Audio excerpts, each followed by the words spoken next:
There's enough on the horizon. If you want briefly, we can do. Geopolitics is now well known and understood. Two wars, someone else does something, a lot of the euphoria can vanish in at least a sell-off. It will not be in a, a death of India, but it will result in a sell-off. Second is domestic politics all over the world has become very strident. So it's either hard left or either hard right. And repercussions of that on societies are also hard to tell, which is then playing back into geopolitics. The biggest trend I think we miss is on the tech disruption.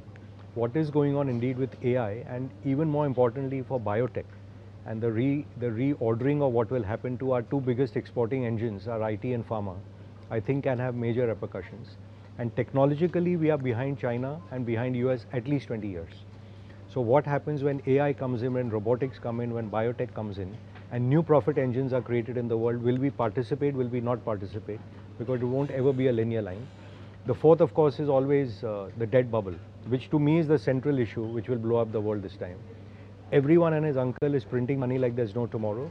We keep accumulating it thinking it's reserves. The US has printed $600 billion in the last 2 months. How can that be a reserve for somebody?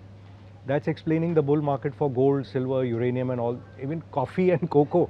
Orange juice. Are things which you can't produce enough of. So too much money is chasing goods. That's also playing back into my thesis of hard assets doing well in this decade and back to emerging markets. And the last, of course, is climate change.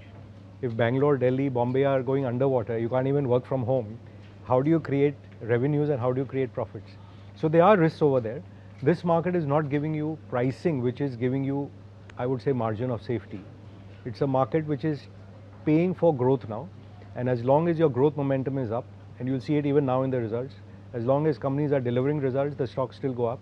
Company misses by 5 or 10% and boom, you're down 10-15% on the same day.